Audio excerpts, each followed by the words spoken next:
Good evening, ladies and gentlemen, and welcome to the Stephanie Stevens Show. Thank you guys so much for tuning in to Pronoun TV. I am Stephanie Stevens. I will be your host for the next 35 to 40 minutes. Today on the show, I have brought two incredible one's an activist for the trans support community, and the other one is setting up housing, a real connection to helping people rebuild their lives. So today I invited Mr. Jason Sachs from Plattsburgh, New York, and Miss Katanya Edwards from Black Cap.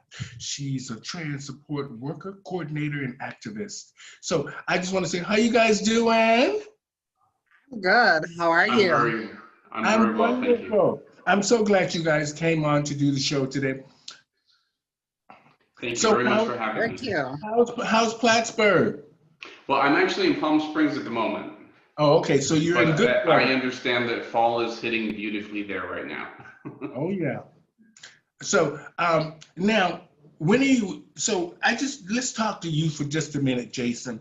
Now I know that you bought a piece of property a few years ago, and you just really haven't decided what you really wanted to do with the property. But being part of the LGBT two-spirit pronoun community, you came up with a great idea of trans housing.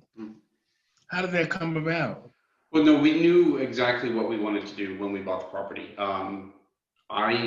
Just to give you a little bit of background, I grew up very poor. I was homeless as a child. I was homeless as an adult. I know what it's like to come from nothing to have nothing.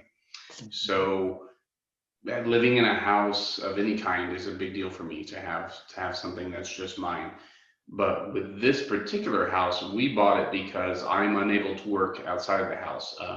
Sometimes I have HIV, and sometimes it gets me really bad, and I can't maintain a regular schedule. So we bought the house so that I could earn a living on my own to run it as a bed and breakfast. Please excuse me, I have a little bit of tickle.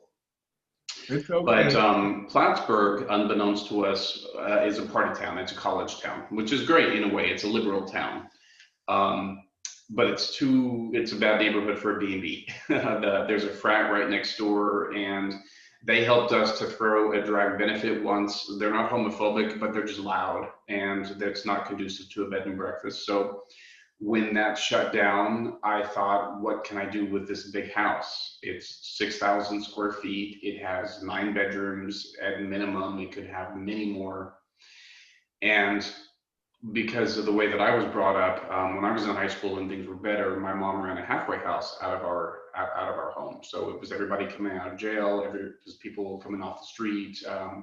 It didn't matter who it was, we accepted everybody. And at the same time, she also ran a food bank. So that's kind of in my blood, it's in my past.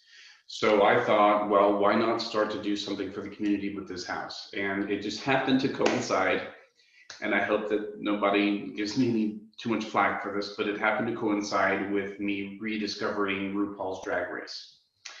And the thing about Drag Race, I know it has a lot of contention in the community, but I was drawn to the activism part of it, drawn to the activism part of drag. And I thought, these are some of the bravest people that I have ever known. And I want to be amongst that. So I want to use half of the house for a drag activism space where drag queens, drag kings, anybody that celebrates and practices drag as a form of activism, they live there and they bring in people and money for whatever their awareness is. If it's Black Lives Matter, if it's for indigenous causes, whatever it is, but the queens and kings would be required to use it as an activism space. It raises money Okay. for the So, house, it raises money for whatever the cause is. The oh, other I half of the house understand that. is going to be the trans housing nonprofit. And for that, we need to begin the fundraising. And that'll be after we get our 501c3 status, nonprofit status, which is just about done, by the way. So once we have the nonprofit set up, I begin serious fundraising on a national level. And that's sort of what I'm doing in Palm Springs right now, is trying to get the connections. We're going to have 3 to 4 bedrooms available with bunk beds, so we can support, 3 to 4 people to a room if necessary. up to 12 people if we can. And these are going to be people that have been affected by homelessness because of their trans status, trying to figure out who they were. Perhaps they've been rejected by their family. Perhaps they just need to seek a new life or something of that nature. So initially, I thought it would be best for trans youth housing, because I know that there's a large youth population that often, is most affected. But I haven't worked out the kinks yet in terms of all of the support that we're going to need for that. I know that there will need to be somebody on staff there, probably 24 hours a day. I know that there are going to need to be mental health professionals involved, and I'm reaching out to all of these people now. I have therapists that might be willing to work with us on a pro bono basis. I have therapy students that might be able to stay there as a housing monitor in order to gain credit for their whatever social program work they're doing. And I've also been in touch with trans organizations in the area. One of them is the North Country Gender Alliance. Really great woman by the name of Kathy Metzger runs it. So that's basically in a nutshell what I'm trying to do. I've been on the road now for about a year trying to get this up and going, and it's been a lot of behind the scenes work and trying to contact people and saying, hey, do you think this is a good idea? Do you think it would fly? Is Plattsburgh too remote for it? Is it going to be okay? But I thought I would give it a try. So that's kind of where we are now. Now, I mean, you summed it up pretty good, but I want to go back to just a couple of key points. Where is your focus now with this project? So sorry.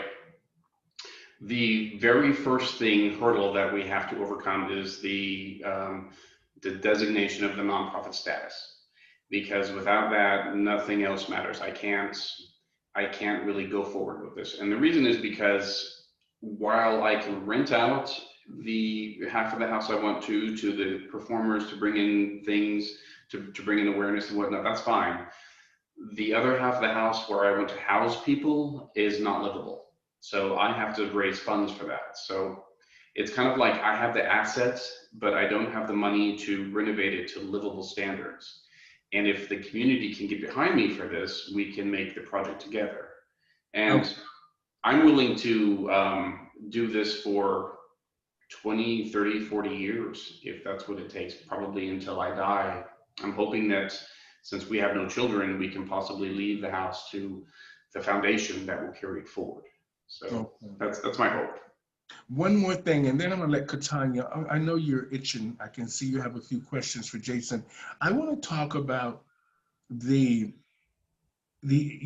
keep saying drag queen, and I understand what you're trying to say, but we need to be clear when we're talking to a certain audience that me and Katanya identify with and who we are trying to help. And you building a support system in the form of housing, we need to understand that sometimes we might need to identify people in a sense of just saying the LGBT two-spirit pronoun community, because it will make everybody feel inclusive. If we're talking about, there's a difference between drag and trans, but of course, yeah, I would never wish to combine the two. I would never want to do that. But it does intertwine in some sense, because some drag is trans.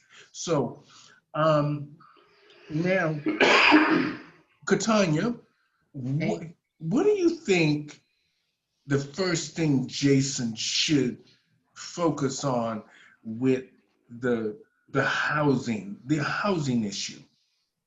The housing issue, well, he's on the first track, he's on the right track for the homelessness, but he has to really identify, because there are two things you're targeting right now. He's targeting the drag performers and the trans. So which one is he going to focus on first the most? Is it the homeless trans girls, or the homeless trans people, or because you can't focus on both together, if you know what I'm saying. Mhm. So we have to find out which one needs the most help and the ones that needs the most support. Then with that being said, you can move forward from there because you have two combining, if I get what you're saying correctly.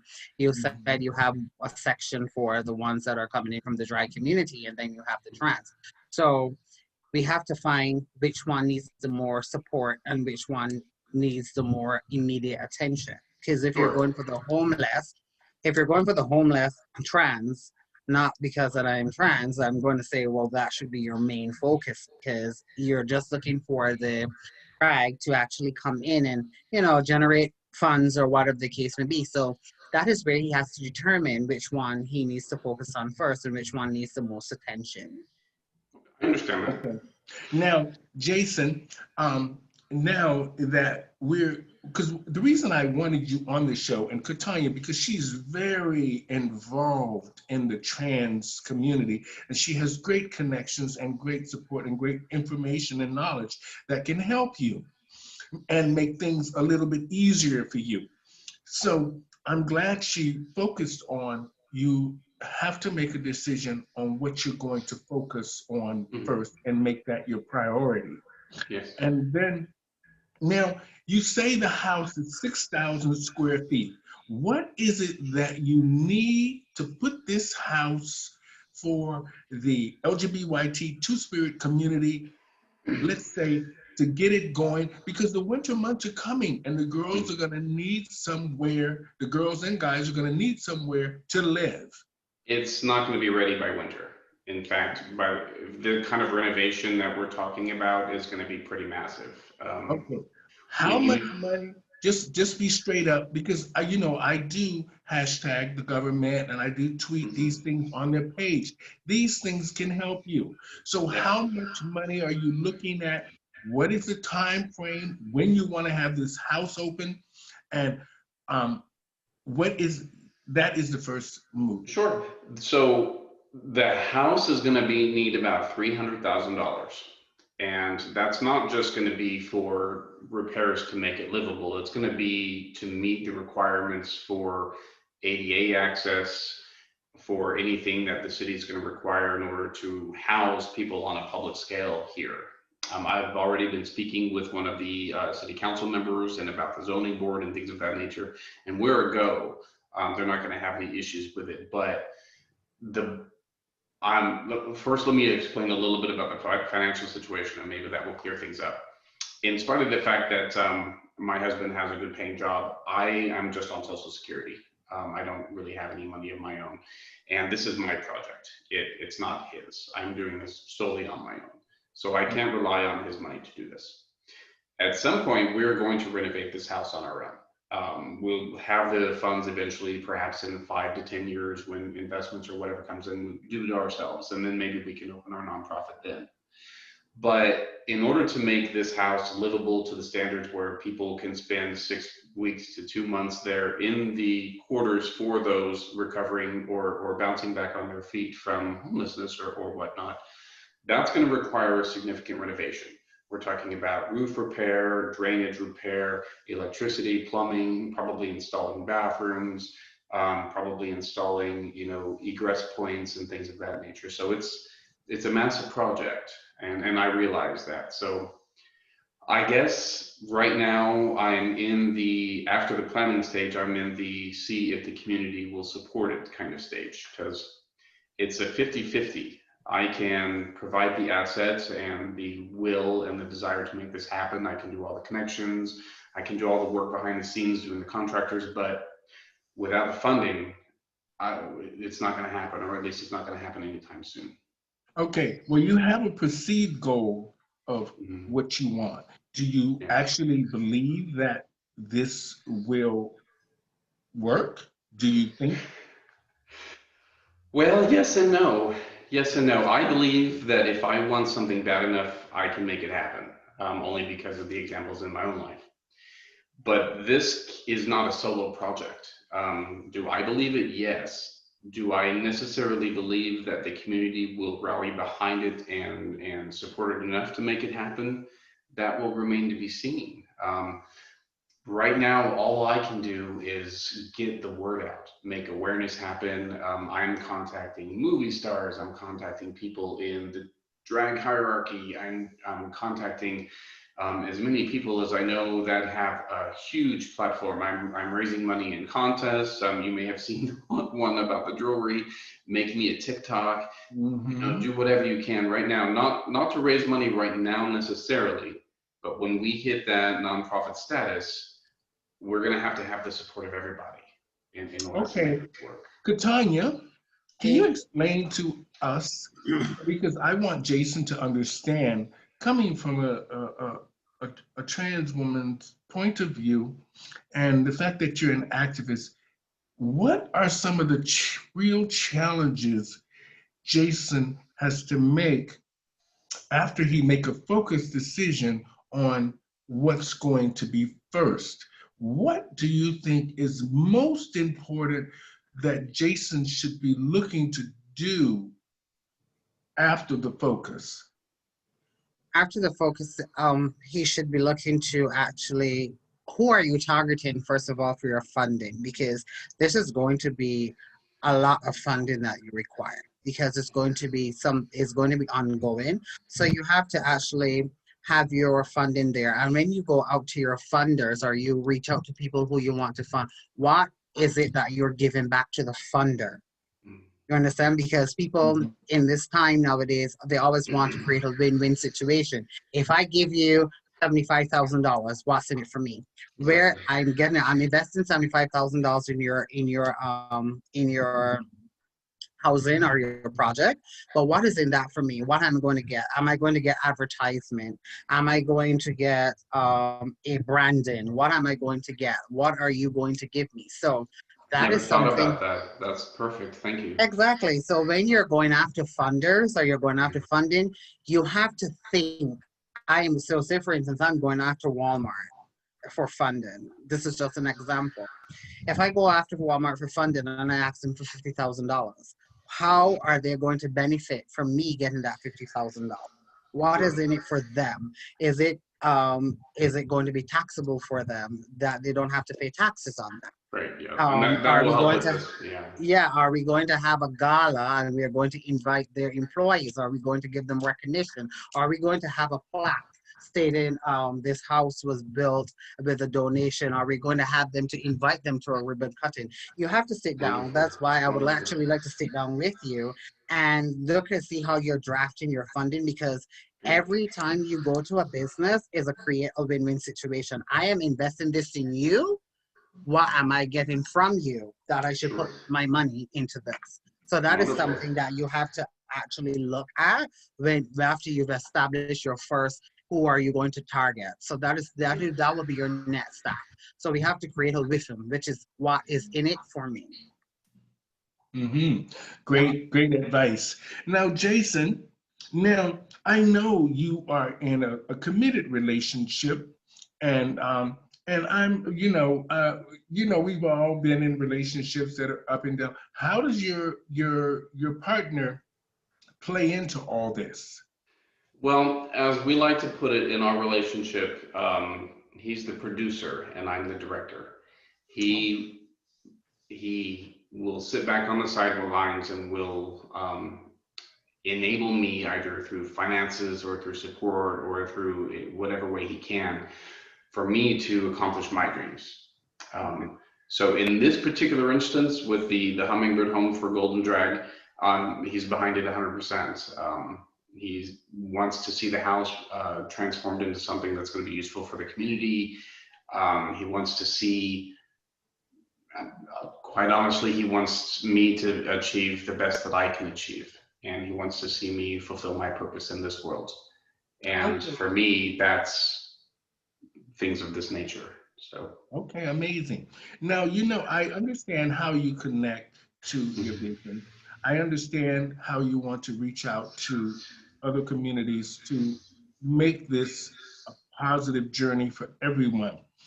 But the thing I'm having a little bit of trouble with is trying to build the foundation and mainly for marginalized people is something that has to be in place, like Katanya said, to get the proper funding or for people to show interest in your goals.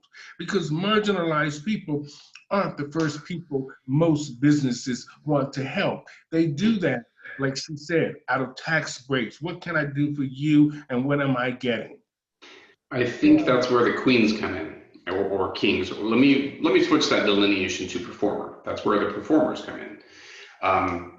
In the bylaws of the nonprofit, again, half of the house being for performance, that's a collective. It's not just people living there and paying rent. In order to be a part of that collective, you have to orchestrate a performance once a month to bring in both money or awareness for the cause and or for the house. So we have to have the performance first, because otherwise the house is not going to be self-supporting. But when it comes to funding for the renovation, I don't envision I'm going to have a lot of issues with that, and I'll tell you why. The people that I've run into so far that are willing to help me, I've been blown away by the amount of support that I'm willing to get, even if it's just word of mouth.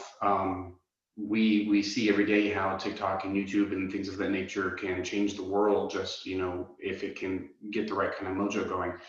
I don't know if that will happen in this case, but I can see that there's enough interest in it to make it happen. And once we have the nonprofit status, that's when I start hammering the big stars. I want to say, hey, if you can't donate money, you need to spread the word about this. We need to get the word out. So, I think that, do you have an active website now, where people can get information? Is there an active GoFund or active something to where it's ongoing, to where you're constantly in communication with different organizations and groups that could be beneficial to the Hummingbird home? Right now, just the Facebook page and then the Facebook fundraiser. In terms of doing a whole web page for it, I've been considering it. I'm not very technologically inclined, so I might have to find help. Well, have you ever thought about conducting a GoFundMe page? Because I had considered it, yeah. That would be a very good idea, because it's something that is really needed, and it's a really good project that you have taken up. To create a good GoFundMe page for that, you would actually receive overwhelming support. Thank you. I'll do that. I'll do that today. What demographics are you targeting? Are you, as Stephanie said, are you just targeting marginalized people? Are you targeting Caucasian, Blacks for your group? Everyone? Okay. Perfect. Yeah. I can't begin to stress enough that I want the space, the campaign, our entire logic, our entire process to be about inclusion. I can't stress enough that, even though, in fact, that's kind of what is behind my vision with the performance side supporting the nonprofit side, is that there apparently was a lot of stigma between the two worlds, and I want to bring them together. So I think this will be a fantastic way to do it. Jason, our world is full of politics, and somewhere in between, we have to find our voice and where our voice belongs. And always, the LGBT community, our voices have always not really been heard. They're like, oh yeah, okay, next. Now we're all communicating. We're making a difference. We're helping each other. We're reaching out. We're finally having some sort of a dialogue to have at least, I heard you, or I had a conversation with you. Not necessarily that it really matters, but I exist, I know you exist, and down the road, I won't do anything unless I'm pressured to do it, or it just benefits me or my business or my family. Now, for you, I think the key to all of this, like Katanya said, is you need to set up a GoFund and just go for it. But I want to just say this: if it affects your livelihood and where you are now, with all of your benefits, all of that's going on with you, you need to rethink that if you can't go forth with the GoFund, because like Katanya said, you could raise the money you need for that house. Yeah, I think that as soon as we get that status, we're going to be cake, because it will lend legitimacy to the project. You know, it's not just some guy thinking that he can pull this off. With that, you know, with the filing with the state of New York and you know everything that comes along with that, we gain some legitimacy to it. We're able to say, hey, you can donate on a nonprofit status now. Things are tax deductible. I'm going to keep receipts like, you know, nobody's business, make sure everything is well documented. So, you know, I think that we'll be okay. But this is a first for me. So I can't tell you how much I appreciate the advice and all the help and support. Now, No problem. You're welcome. Go ahead. I told him, no problem. You're welcome. That's right. We're here to help each other, Jason. Now, we're going to get off of the funding. We have a clear, I think Katanya gave you some good information. For me, the next thing you really need to do is create more of an information outlet. Facebook is just not going to do it all on its own. You're going to have to link up with some of these trans organizations, these reach out programs for the marginalized people, for the drag community that you're seeking. You're going to have to reach out to people that you know can make a real difference at the Hummingbird home. You need solid people that have solid lives, that have a solid goal for themselves, and they're willing to help you make your dream come true. And in turn, you are helping others.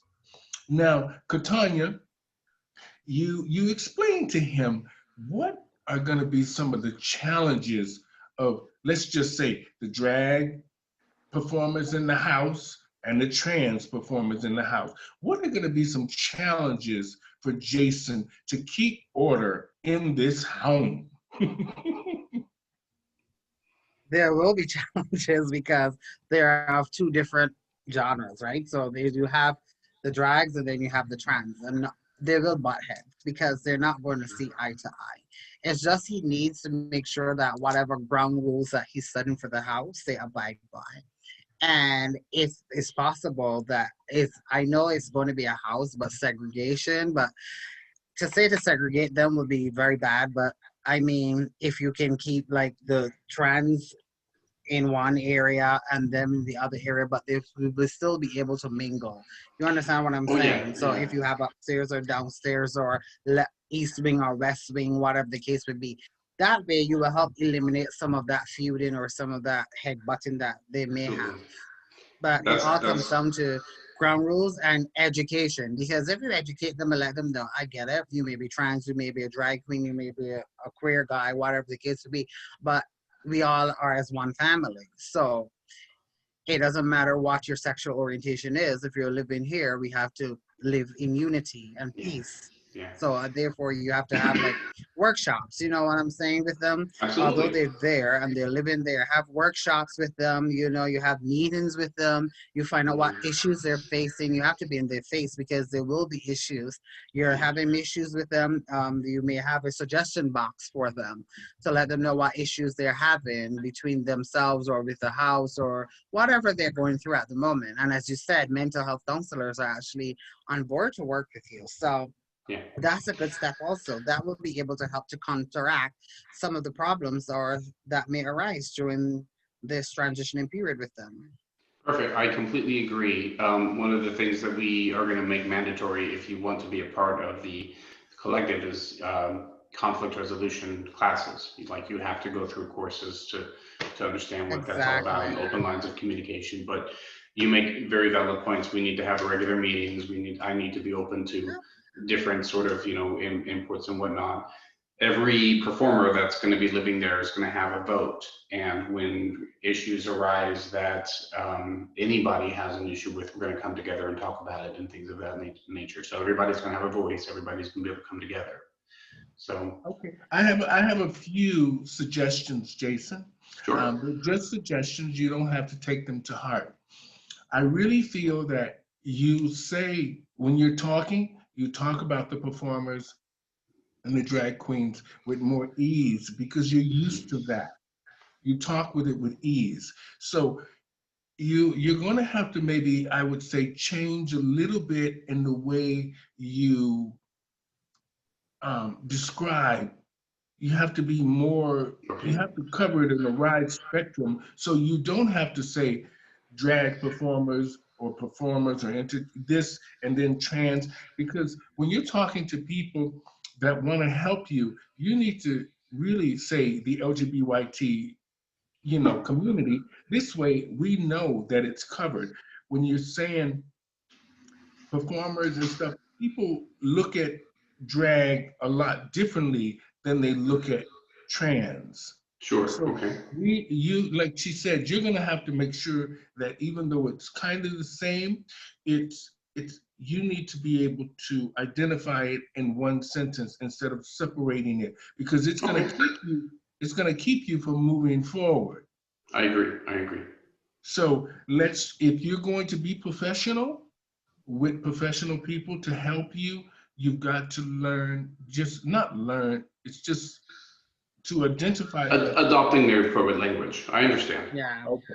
Yeah, All right. I understand. Now, Katanya, Mhm. what do you think Jason should do now that he has a clear focus? We've been talking about, the funding, the marginalized group, the homeless group, the reach out programs, the connections, the networking. What do you think he should do now? Since he has that step in, what is the next major step that you need to focus on in order to get this up off the ground, Jason? What is your next step Right that you now, have to right now the filing of the status. define the I'm status? Okay. I'm working with a very nice lawyer. Has agreed to represent us, and not only is he going to be instrumental in the intricate filing of this, because the house is in a historical district, and any sort of involvement in this house in particular is going to require jumping through hoops. So I found the lawyer, which is the most important part. He's also going to help me write the bylaws, and Beautiful. whomever lives in the collective will also influence the bylaws, but it's nice to have that kind of legal insight into it. He's going to mention things like you that I hadn't thought of before. So I'll be perfectly frank. I'm sort of spinning my wheels right now, just brainstorming until that status gets filed. And once it's granted to me, I feel like a racehorse out of the gate. All of the plans that I have on the burner, these people I need to contact that have been waiting for me to say, start fundraising now, start fundraising now. I've got them on retainer. I just Yeah. my very first hurdle is getting that nonprofit status filed. Well, it seems you're on the right track. So I hope that's so. the next step. Yeah, you I've are. had nothing but time to think about this to the So point you're where I'm actually on driving the my right husband track crazy. now. You're Well, actually on the right track. So Thank you. at least you know what your next step is. So that's the best um, thing to have or It's the best thing to do. So it's it's really like not step by as step. complicated. I really hope to make it a very simple, as streamlined process as I can. I mean, I realize that there are going to be a lot of intricate parts, but at the heart of it, I basically want to fix up my house enough to house the homeless. That's really all I want to do, and Amazing, can get behind that, Amazing. Yeah, or they can't. So you know, amazing. Katanya, I know you do great work at Black Cap. You do great activism work for the girls and the guys, helping everybody navigate information that is good for them. And Jason, I'm glad that you got to meet Katanya. She's very sweet and she's very informative and she can help you a lot. So you should reach out to her. and you didn't Anytime, I'm mention here. beautiful. Ah, thank you. So, so I'm going to make the show a little bit short today because I Yeah. think that we hit on some key points that will help Jason. I just want to say thank you, Katanya, for your You're input. You're welcome. very direct and very clear. Thank you, Jason, for clearing it up for us. about your journey, about, you know, what you want to happen for the Hummingbird Home. It's a great vision. We hope, you know, we're pretty sure you're going to make it come true. And, um, So, and we're glad that you're reaching out to marginalized people that sometimes don't have a voice. And we have to sometimes make our own voice, and we have to help each other, and mhm. especially during these times. So I just want to say thank you to so much for doing this show. Katanya, you're beautiful. Thank you Thank for you. having us. Thank you. Thank you, Jason from Plattsburgh, New York. You were amazing. Ladies Oh, and thank gentlemen, you. on the show today, I had Mr. Jason Sachs and Miss Katanya Evans from Black Cap, and Jason Sachs from the Hummingbird Home. And today we were just having a little simple discussion and conversation about helping marginalized people bring Jason Sachs' vision to life in Plattsburgh, New York, the Hummingbird Home. And she gave her input, trans activist and Black Cap coordinator, Miss Katanya Evans. So thank everybody for being on this show today. Thank you guys so much. Y'all have a great Thank you. weekend. Happy Bye. Thanksgiving. Happy Bye. Thanksgiving. Bye. Bye bye, everybody. Bye. Bye bye.